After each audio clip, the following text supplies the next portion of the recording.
안녕하세요. 축구 전문 기자 한준입니다. 이제 손캐 조합이 아니라 민캐 조합이 가동되고 있습니다.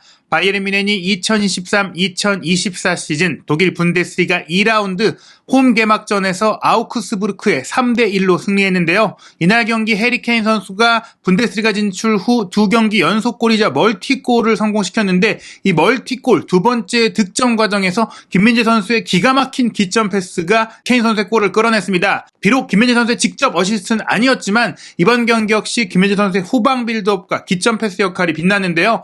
케인 선수와 김민재 선수가 함께 승리를 이끈 바이에른 뮌헨의 경기 어떻게 진행됐는지 또 세부 기록과 경기 분석 어떻게 현지 반응 평가 나오고 있는지 총정리해드리도록 하겠습니다. 바이에른 뮌헨이 아우크스부르크에 3대1로 승리하면서 라이프치히와 독일 슈퍼컵의 충격적인 패배 이후 정규리그가 시작된 이후에는 브레멘과의 원정 경기로 치른 개막전에 이어 2연승으로 리그 12연속 우승의 행보 순조롭게 시작을 했습니다. 3대1 승리, 비록 실점을 하긴 했는데요. 이 실점이 김민재 선수가 교체 아웃된 이후에 나온 실점이었습니다. 즉 김민재 선수가 뛰는 동안에는 무실점 경기가 있었고 또 김민재 선수가 교체가 된 이후 투입됐던 더리흐트 선수의 실수로 또 실점이 나왔기 때문에 김민재 선수의 입지가 더욱더 단단해지고 있다라고 볼 수 있겠습니다. 사실 이날 경기를 앞두고 토마스 투엘 감독이 경기 전 기자회견에서 브레멘전에 가동됐던 김민재 우파메카노 센터백 듀오가 또 한 번 나설 것이다 라고 이야기를 하면서 더리흐트 선수의 컨디션 문제도 얘기하긴 했지만 전술적인 이유가 아니라면 우파메카노 김민재가 계속 나설 것이다 이렇게 얘기를 했어요. 더리흐트의 컨디션 문제도 있겠지만 조금은 라인을 높이고 또 활동량과 속도로 뒤를 커버하는 적극적인 축구를 추구하고 있는 투헬 감독의 이런 전술적인 성향에 있어서는 김민재 선수는 당연히 주전이고 더리흐트 선수가 어떻게 보면 이제 우파메카노에게도 밀릴 수 있는 그런 상황이 아니냐 이렇게까지 얘기도 나오고 있습니다. 우선 이날 경기의 주인공은 역시 해리 케인 선수였는데요.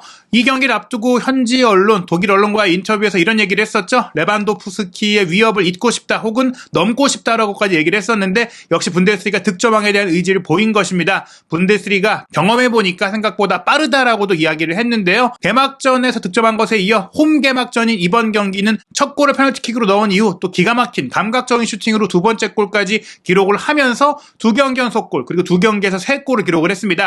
바이에른 뮌헨 선수로서 데뷔 후 첫 2경기에서 3골을 기록한 선수가 1967년에 구스타프 융 선수 그리고 1993년에 아돌포 발렌시아 선수 이후에 세 번째일 정도로 드문 기록이었는데 케인 선수가 이 대단한 세 번째 기록의 주인공이 됐고요. 현재 케인 선수가 3골을 기록하면서 득점 순위는 공동 3위에 올라 있어요. 볼프스부르크의 요나스 빈 선수 그리고 우니온 베를린의 케빈 베렌스 선수가 나란히 4골씩을 기록하면서 앞서가고 있긴 한데 케인 선수의 득점 기록도 충분히 지금 프리미어리그에서 3차례나 골든부트 득점왕을 차지했던 케인 선수가 이 뮌헨에 와서도 충분히 이제 분데스리가 득점왕 트로피도 가져가고 염원했던 우승컵도 좀 노릴 수 있는 그런 상황이라고 할 수가 있겠습니다. 실제로 케인 선수가 최근 인터뷰에서 토트넘에 있을 때는 계속해서 우승 직전에 미끄러졌다. 챔피언스리그 준우승, 프리미어리그 준우승, 카라바오컵 준우승에 FA컵 준결승 등 좀 아쉬웠다라고 얘기를 하면서 바이에른 뮌헨에서는 우승을 하고 싶다는 얘기들을 했는데 개인 타이틀도 좀 가져가겠다라는 의지를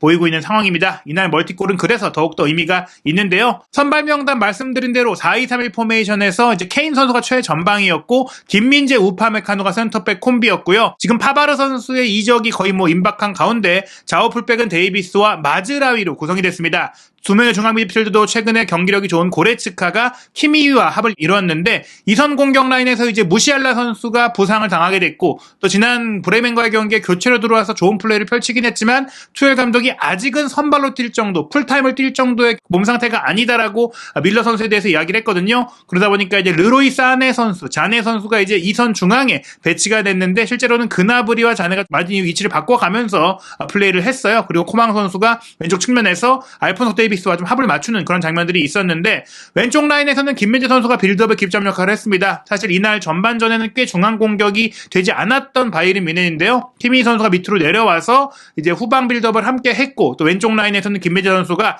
곧바로 데이비스나 혹은 코망 선수에게 롱패스, 깊은 패스, 직선적인 패스로 득점으로 가는 기회를 창출하는 플레이들이 있었어요. 경기 시작 4분 만에 키미가 앞으로 뚝 밀어주면서 김민재 선수의 전진을 유도했고 김민재 선수가 전진하면서 코망의 뒷공간으로 로빙 스루 패스를 보냈고 코망이 이 공을 받아서 컷백을 내준 것, 그나브리가 슈팅하기 위해 달려들어왔는데 아우크스부르크 수비가 차단하는 그런 장면도 있었습니다. 사실 경기 전반전 조금은 아우크스부르크가 수비에 신경을 쓰면서 지지부진한 모습들도 있었는데요. 27분에는 아우크스부르크가 좋은 역습 장면을 보이기도 했었고 김민재 선수가 끝까지 따라가주지 않았다면 실점할 수 있는 위기도 있었어요. 왜 이런 상황이 나왔느냐면 사실 이제 중앙 지역에서 패스가 침투됐을 때 마즈라위 선수가 이제 데미로비치를 커버하고 있었는데 몸싸움 과정에서 미끄러지고 말았어요. 그러면서 데미로비치가 골키퍼 울라이 선수와 마주하는 상황이 됐었는데 김민재 선수가 끝까지 달려와서 몸을 던지면서 막으려고 했습니다. 비록 이 슈팅 자체를 커트하고 블로킹하지는 못했지만 김민재 선수가 몸을 던졌기 때문에 슈팅 각이 조금 나오기가 어렵고 이 김민재 선수의 도전을 피하려다 보니까 슈팅이 빗나갔기 때문에 김민재 선수 덕분에 어떻게 보면 위기를 좀 막아냈다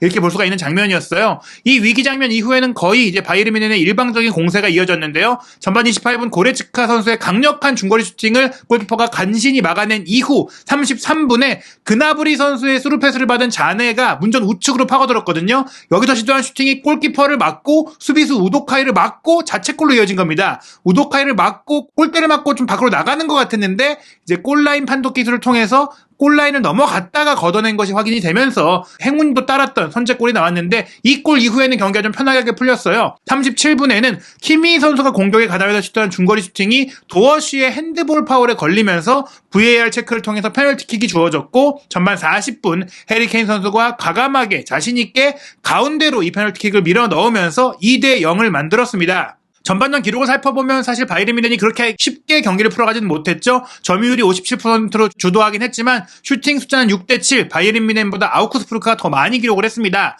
물론 유효 슈팅은 바이에른 뮌헨이 3개였기 때문에 또 기대 득점값도 0.56골이었기 때문에 앞서기는 했는데 조금은 고전하는 양상 속에 득점이 조금 행운이 따르면서 나왔다라고도 볼 수 있겠는데요. 하지만 2대0으로 전반전을 마쳤기 때문에 후반전 경기 분위기는 훨씬 여유있고 편했죠. 49분에는 코망 선수의 패스를 받은 케인 선수가 문전 왼쪽으로 빠져들어가면서 또 빠른 타이밍에 왼발 슈팅을 가져갔는데 골대를 빗나갔고요. 54분에는 또 고레츠카 선수의 시원한 중거리 슈팅이 크로스바를 넘기는 장면이 나왔습니다.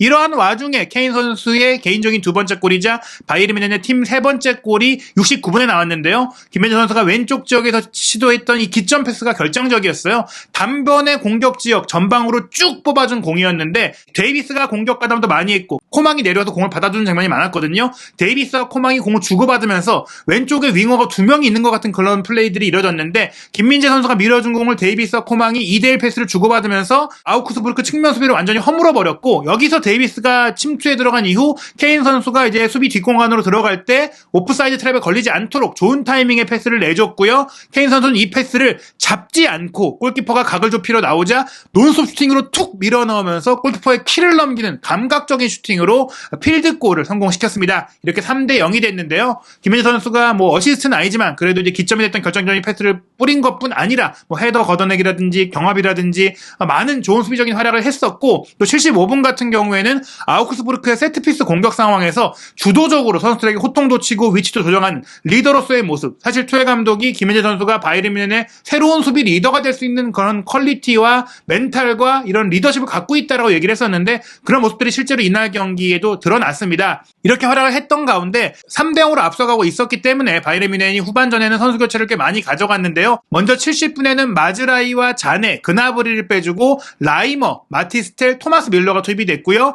80분에 코만과 김민재 선수를 빼고 흐라벤베르와 더리흐트가 투입이 됐습니다. 더리흐트 같은 경우도 이제 컨디션을 끌어올리는 단계이고 또 김민재 선수 같은 경우에도 몸 상태를 좀 더 만들어 가고 있는 단계이기 때문에 이렇게 교체가 됐는데 공교롭게도 김민재 선수가 나갈 때까지 3대0 무실점 승리에 임박한 상황이었는데 실점을 하고 말았고 실제로 김민재 선수가 빠지면서 들어온 더리흐트의 실수로 실책을 하게 됐어요. 87분에 데미로비치가 페널티 에어리어 앞쪽에서 더리흐트가 수비를 하러 전진했을 때 그 다리 사이로 조금은 알까기를 당하는 스루 패스를 연결해줬고 이 공을 받은 드레나 벨리오 선수가 골키퍼 울라이까지 제치면서 밀어넣는 슈팅으로 3대1을 만들었거든요. 물론 경기 결과는 이미 경기 막판에 왔을 때 거의 바이에른 뮌헨의 승리로 기울어져 있었다고 하더라도 무실점 승리를 할 수 없었던 부분들 특히 더리흐트가 최근 출전한 경기들에서 조금 흔들리는 모습이나 실책성 플레이를 보이는 부분들은 여러 가지로 바이에른 뮌헨 입장에서는 아쉬운 부분이지만 또 김민재 선수가 개인적으로 바이에른에 와서 주전 입지를 다지는 과정 속에서는 분명히 김민재 선수의 영향력이 좀 커질 수 있는 그런 상황이라고 볼 수 있겠습니다. 통계 기록을 기반으로 나온 평점을 살펴보면 사실 김현재 선수가 그렇게 높게 나오진 않았어요. 이날 경합 승률, 공중볼 승률 자체가 높지 않았기 때문인데, 하지만 앞서 말씀드린 대로 본인이 공을 차단하거나 직접 막아낸 건 아니어도 뛰어들어가주고 위치를 잡아주고 있어줌으로 해서 아우크스부르크 공격을 좀 막아줬던 부분들은 분명히 영향력을 발휘했고요. 무엇보다 빌드업 과정에서 무려 91%의 패스 성공률을 기록했던 부분들, 롱패스도 4차례 중에 3차례를 정확하게 연결했고, 또 케인 선수의 두 번째 골에 기점 패스를 보낸 부분들, 지금 또 히트맵을 보시면은 공격 지역까지 왼쪽 지역을 거의 다 커버하면서 알폰소 데이비스가 거의 왼쪽 윙어에 가깝게 경기를 하기 때문에 레프트 백의 자리, 왼쪽 메잘라의 자리, 왼쪽 센터백의 자리를 모두 커버했던 그런 영향력을 봤을 때는 충분히 제 몫을 다했다라고 볼 수 있겠고, 물론 팀 평점 중에는 이제 울라이 골키퍼 다음으로 낮긴 해도 그래도 센터백 우파메카노와 더불어 6.9점, 준수한 평가를 받았다고 할 수 있겠고, 제가 표기하진 않았지만 교체로 들어와서 실책을 범한 더리우트 같은 경우에는 6.3점이었습니다. 경기 최우수 선수는 멀티골을 기록한 해리 케인 선수였는데요. 소파스코어에서는 8.2점을 줬고 폰몹에서는 9.0점을 줬어요.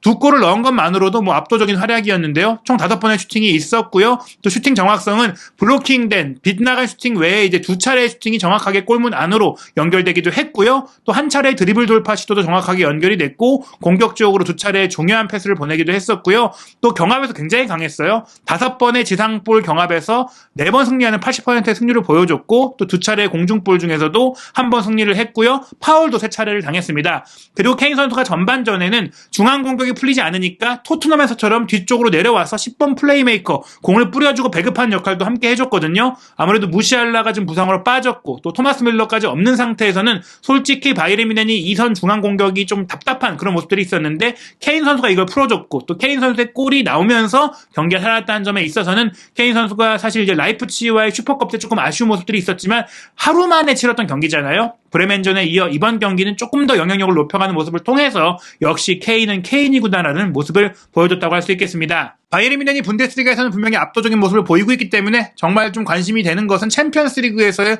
우승 도전이겠죠. 바이에른 뮌헨이 9월 A매치를 앞두고 치를 마지막 경기는 9월 3일 일요일 새벽 1시 30분에 있을 맨앤 글라트파흐와의 원정 경기인데요. 이 경기 이후 한국 대표팀은 영국에서 이제 웨일스 그리고 사우디아라비아와 친선 경기를 치르게 됩니다. 김민재 선수가 군사훈련 때문에 클린스만호 6월 일정에는 함께하지 못했는데 3월 A매치 이후 오랜만에 또 김민재 선수가 국가대표팀 유니폼을 입고 뛰는 모습을 볼 수 있을 것으로 기대가 되고요. 또 그에 앞서서 중요한 일정이 있는데요. 우리 시간으로 9월 1일 금요일 새벽 1시에 챔피언스리그 조별리그 대진 추첨, 조추첨이 열립니다.